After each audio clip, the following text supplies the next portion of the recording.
इनकी ये एक धोखाबाजी की, पीठ में खंजर घोंपने की लंबी दास्तान है, जो अपने आप को सेकुलर कहते हैं। आपने सेकुलरिज्म नाम पे दिया क्या? खौफ दिया, आपने डर दिया। किसी भी पॉलिटिशियन से अब सवाल करेंगे ना, वो कहेगा पूरे जीत रहे हैं, हम भी कहेंगे पूरे जीत रहे हैं इंशाल्लाह।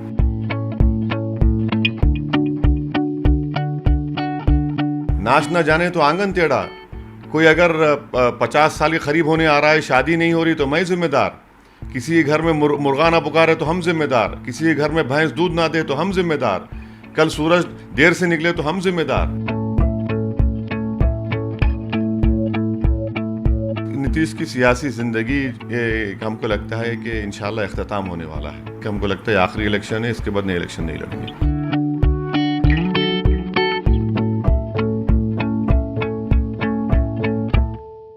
Hello and welcome to the Quint. मैं हूं शादाब मोइज़ी और हमारी चुनावी यात्रा पहुंची है किशनगंज और हमारे साथ इस वक्त AIMM के प्रेसिडेंट असदुद्दीन ओवैसी हैं। सर शुक्रिया आपका हमें वक्त देने के लिए।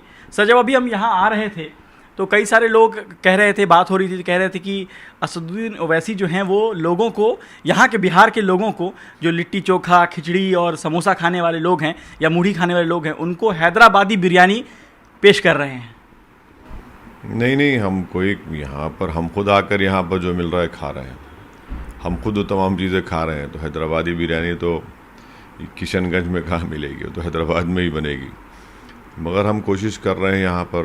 पिछले 5 साल पहले जब हम आए थे तो हमारे सियासी सफ़र का आगाज़ यहीं से हुआ, किशनगंज सीमांचल की सरज़मीन से। 5 साल पहले हमको कामयाबी नहीं मिली। 6 कैंडिडेट हम खड़ा किए थे, 5 की ज़मानत ज़ब्त हो गई। फिर भी हम अपना काम करते रहे, आते रहे। उपेंद्र कुशवाहा हो या BSP हो, उनका यहाँ पे बहुत ज़्यादा अस्तित्व नहीं है। उनका एक वोट वैसा नहीं है, या उनका आप कह लें कि उनके पास वोट बैंक वैसा नहीं है। फिर उनके साथ लड़ने की वजह क्या हो गई? देखिए, उपेंद्र कुशवाहा तो उनकी एक पार्टी RLSP है यहाँ पर, और उनके एक MLAs भी थे, MLA भी हैं। फिर वो इनके साथ थे, RJD के साथ, कांग्रेस के साथ लोकसभा के इलेक्शन में साथ लड़े। बहुजन समाज पार्टी का भी दलित समाज में काफ़ी उनका असर है। और देवेंद्र यादव साहब का मिथिलांचल में झंझारपुर जो उनका लोकसभा काउंसिल, वहाँ पर। फिर राजभर साहब का, तो हम लोग सब मिलकर कोशिश कर रहे हैं। देवेंद्र साहब भी अपनी सीट हार गए थे, RLSP उपेंद्र कुशवाहा अपनी सीट हार गए। तो ऐसे लोगों से कहा जा रहा है कि आप इसलिए लड़ रहे हैं कि आपका जो एक ब्रांड है वो हावी रहे।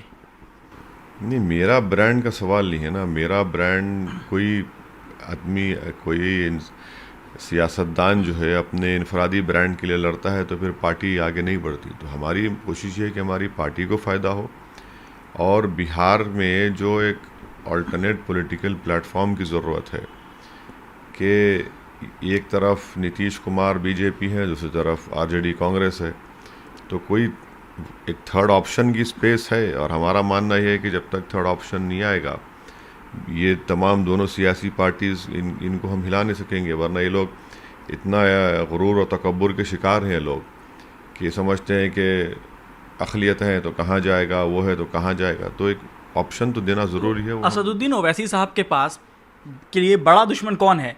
BJP और मतलब NDA गठबंधन, या आपके सामने RJD कांग्रेस? देखिए, मेरा दुश्मन वो है जिसको 15 साल इक़्तिदार मिला, एक ख़ानदान से 2 लोग चीफ मिनिस्टर बने, और उन्होंने माई कॉम्बिनेशन के नाम पर मुस्लिम अक़लियत से बहुत वोट हासिल किए। मगर आज क्या वजह है कि बिहार में मुसलमानों का, मुस्लिम अक़लियत का समाजी, तालीमी, इक़्तिसादी मौक़िफ़ इतना कमज़ोर क्यों है? और फिर 15 साल नीतीश कुमार को मिले, उन्होंने बड़ी बड़ी बातें की सेकुलरिज्म के ऊपर। आज देख लीजिए आप, पूरा बिहार प्रदेश में जो बदहाली है, तो यकीनन ये एक इंसान की ज़िंदगी में एक 30 साल का एक सफ़र, एक लंबा सफ़र होता है। तो यही तो हमारे इन्हीं ने तो पूरा बिहार को बर्बाद किया। असदुद्दीन ओवैसी बिहार आते हैं तो सबसे, या किसी भी स्टेट में चुनाव लड़ते हैं, तो एक सवाल बार बार उठने लगता है कि वोट काटेगा या बी टीम है किसी का, ये तो आता है ना, ये सवाल आप पे हमेशा होता है, क्यों ना माना जाए कि आप वोट कटवाएं? नहीं, अगर कोई अहमक, स्पॉइलर है कह लें। नहीं, अगर कोई अहमक है और गुरूर तकब्बुर में डूब कर कहता है तो फिर उसका, हम तो यही कहेंगे उनका दिमाग का इलाज करना चाहिए, इसलिए कि उनका दिमाग में कुछ फितूर है, या फिर बताना चाहिए किसी साइकेट्रिस्ट को, क्योंकि पार्लियामेंट के चुनाव में हम एक सीट लड़े किशनगंज की, जहां पर हम बैठे हैं, तो यहाँ कौन जीता बताइए आप? हाँ, आप तो नहीं जीते। नहीं, कौन जीता? कौन पार्टी जीती यहाँ पे? यहाँ से बिना आपकी बीजेपी जीती। देखिए आप, बीजेपी सॉरी, यहाँ से जेडीयू की पार्टी। अब कौन वोट तो वोट कटवा कौन हुआ? 3 लाख वोट हम लिए, 3,25,000 जेडीयू लिया, 3,50,000 कांग्रेस लिया। अगर हम नहीं रहते तो 40 में से आप एक सीट जीतते हैं, और इतने अहमक हैं कि हमको बोल रहे हैं पे वो 39 सीट्स पे क्यों नहीं जीते? लालू परिवार के लोग इलेक्शन लड़े, हार गए, वो भी क्या वोट कटवा थे? 39 सीट्स पर आप हार गए। फिर 191 में से बीजेपी कांग्रेस का मुकाबला हुआ लोकसभा सीट्स में, 171 पर बीजेपी जीत जाती है। इम्तियाज़ जलील जो औरंगाबाद के एमपी हैं, 23 साल के शिवसेना के एमपी को हराते हैं, जब आप 23 साल से नहीं हरा पाए और आज आप शिवसेना की गोद में बैठे हैं। और एक मिसाल ले लीजिए, 5 साल पहले गठबंधन के नाम पर आपने वोट लिया, नीतीश कुमार जाकर मोदी की गोद में बैठे हैं, तो क्या इखलाकी जिम्मेदारी, सियासी जिम्मेदारी कांग्रेस आरजेडी की नहीं होती कि आपने झूठ बोलकर, धोखा देकर वोट हासिल किया? तो इनकी ये एक धोखाबाजी की, पीठ में खंजर घोंपने की लंबी दास्तान है, जो अपने आप को सेकुलर कहते हैं। आपने सेकुलरिज्म नाम पे दिया क्या? खौफ दिया, आपने डर दिया। अब ये खौफ और डर की बुनियाद पर वोट नहीं मिलेगा, अब एक नई उम्मीद पर और एक सियासी आज़ाद क़यादत के ऊपर वोट देगी यहाँ की आवाम को। आप क़यादत की बात कर रहे हैं, तो जब आप, अगर मान लीजिए बिहार में ऐसा कोई मौका आता है कि आरजेडी कांग्रेस की सरकार बन रही हो, या बीजेपी एनडीए और जेडीयू की सरकार बन रही हो, और उसमें ज़रूरत पड़े आपकी, अगर आप जीत जाते हैं तो आप साथ जाएंगे इन लोगों के? देखिए, अगर सरकार में आपकी ज़रूरत पड़ जाए कि 4 सीट चाहिए और आपके पास वो सीट हो, तो क्या देंगे आप उनको? साथ जाएंगे बीजेपी जेडीयू के? आप उनसे पूछिए हमारी सपोर्ट लेंगे क्या? लेंगे तो आप दे देंगे। पहले उनसे पूछ लीजिए जो हमको वोट कटवा कहते हैं, क्या क्या कहते हैं, क्या क्या अलखाबात। अब तो हमारे को बोलने के लिए अब तो फेरोज़ुल लुगात से नए अल्फाज की ईजाद करना पड़ेगा, इतना बोल चुके हैं। आप उनसे पूछ लीजिए पहले। 2015 के चुनाव में आपकी पार्टी को 6 सीटों पे आप लड़े थे, आपको हार मिली थी। 2019 में भी हार मिली, फिर बाई इलेक्शन जीते, आपने अपना खाता एक खोला, एंट्री आपकी कितने वोट से जीते मालूम आपको? कितनी? 40,000। किसको हराया मालूम आपको? बताइए। आपने यह किसको हराया, आप ही बताइए। बीजेपी को। सिटिंग एमएलए कांग्रेस के थे, बीजेपी सेकंड आई, कांग्रेस थर्ड आई। और वो अब बताइए, अब ये तो एक तब्दीली है, यहाँ की जनता बदलाव चाहती है। कितनी सीट आपको आ रही है 24 में से? अगर आपकी सिर्फ बात करूं मैं तो अरे भाई, आप एक अंदाजा आएगा आपकी तैयारी से, लगता है ना। किसी भी पॉलिटिशियन से अब सवाल करेंगे ना, वो कहेगा पूरे जीत रहे हैं, हम भी कहेंगे पूरे जीत रहे हैं इंशाल्लाह। सीए प्रोटेस्ट की बात होती है, जब सीए का नाम आता है, फिलहाल अब चुनाव में सीए का जिक्र होने लगा है, सिटीजनशिप अमेंडमेंट एक्ट का। कौन कर रहा है? नहीं, एक सीए का जिक्र कौन निकाला इस चुनाव में? हम ही निकाले हमारी ज़बान से, वरना तो ये लोग तो गूंगे बने हुए थे।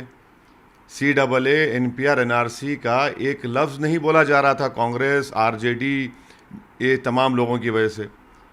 कौन बोल रहा है? बोलिए, बताइए हमको, एक स्पीच बताइए जहां बोला गया। तो यही तो कहा जा रहा है कि आपने मौका दे दिया, फिर दूसरी पार्टियों को, बीजेपी को मौका दे दिया आपने, जो बीजेपी चाहती थी आपने वो कर दिया। सुनिए, आप आधे मिनट में अपने आप कॉन्ट्रडिक्ट कर रहे हैं। एज अ रिपोर्टर आप आधे ही मिनट में कॉन्ट्रडिक्ट कर रहे हैं। कैसे? आपने कहा कि CAA, NPR पे अब बात हो रही है, फिर आपने कहा कि आपने मौका दे दिया। देखिए, एक बात सुनिए, CAA, NPR, NRC भारत के मुसलमानों के लिए, दलितों के लिए, गरीबों के लिए एक बका का मसला है।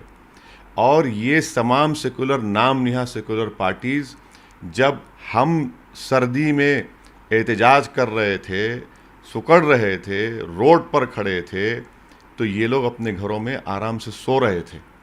ये हकीकत है। और जब से इस चुनाव में हमने CAA NPR NRC का जिक्र किया और आवाम से हमने पूछा कि बताइए आपने किसी को देखा, सब कहते कि नहीं देखा। कहा यह जा रहा है, आप जो मुझे कॉन्ट्राडिक्ट कर रहे हैं तो उसमें मैं बता रहा हूँ, कहा यह जा रहा है कि CNRC का मुद्दा निकाल कर आपने बीजेपी को मौका दे दिया है कि उनका जो हिंदू वोट बैंक है उसको पोलराइज करने का उनको मौका है कि देखो CNRC की बातें। अरे भाई, क्या आप ये कह रहे हैं कि हर चीज़ हम मौका देते हैं? हम मौका देते हैं, पार्लियामेंट में भी हम मौका दिए, पूरे भारत में हम मौका दिए कि 300 सीट जीत जाओ। कितना मौका वैसी देगा? अरे भाई, कभी तो इन लोगों को अपनी खामियों को, कमज़ोरियों को, नाअहली को, गुरूर को, तकब्बुर को उनका मुहासबा करना चाहिए। नाच ना जाने तो आंगन टेढ़ा। कोई अगर 50 साल के करीब होने आ रहा है, शादी नहीं हो रही तो मैं जिम्मेदार, किसी के घर में मुर्गा ना पुकारे तो हम जिम्मेदार, किसी के घर में भैंस दूध ना दे तो हम जिम्मेदार, कल सूरज देर से निकले तो हम जिम्मेदार। कहाँ कितना डालेंगे हमारी झोली में? भर दीजिए, हमको इतराज़ नहीं है। नीतीश कुमार के बारे में कह रहे थे एक रैली में कि नीतीश कुमार का ये आखिरी चुनाव है, क्या मतलब है इसका? जरा आप इतना फिर रहे हैं, आप ये कहा कि आप 1 महीने से फिर रहे हैं बिहार में। इसका मतलब क्या? नीतीश कुमार का आखिरी चुनाव है मतलब? इसका मतलब है कि नीतीश की सियासी ज़िंदगी हमको लगता है कि इंशाल्लाह इख्तिताम होने वाला है। गैब का हाल तो अल्लाह सुब्हाना तआला जानते हैं, मगर उनकी सियासी ज़िंदगी का हमको लगता है आखिरी इलेक्शन है, इसके बाद नए इलेक्शन नहीं लड़ेंगे। एक बात कहा जाता है कि आपकी रैलियों में भीड़ बहुत होती है, वो हमने दिल्ली में भी देखा है, बिहार पिछले चुनाव में भी देखा है। हाँ, नहीं, इलेक्शन आपका जो काउंसलर का इलेक्शन था जिस टाइम, उस टाइम मुझे याद है कि आप आए थे दिल्ली में, शाहीन बाग इलाके में आप आए थे, तो उसमें भीड़ थी। उत्तर प्रदेश में हम आपके 2017 का जो चुनाव था उसमें हम थे आपके साथ, वहाँ भी देखा मैंने, भीड़ आती है, वोट में वो तब्दील नहीं हो पाती है। देखिए, हमारा जो कोर सपोर्टर है ना, जब उसके सर में थोड़े थोड़े सफ़ेद बाल आना शुरू हो जाएंगे, इंशाल्लाह कामयाबी मिल जाएगी, फिक्र मत करिए। हर चीज़ की शुरुआत होती है, शुरुआत हो चुकी है। जब महाराष्ट्र में 2 MLA हैं, एक MP है, बिहार में एक MLA है, हो जाएगा, फिक्र मत करिए। कि विरोधी कहते हैं कि आप जीते तो ठीक, हार गए तो फिर आप हैदराबाद चले जाएंगे, बिहार से कहाँ मतलब है आपको? अरे भाई, कहाँ छोड़े हम बिहार को? 5 साल पहले आए थे, आपने सही कहा, 6 सीट लड़े, 6 पे 6 हारे, बल्कि 5 पे ज़मानत जब्त हुई। हम भूल गए बिहार को।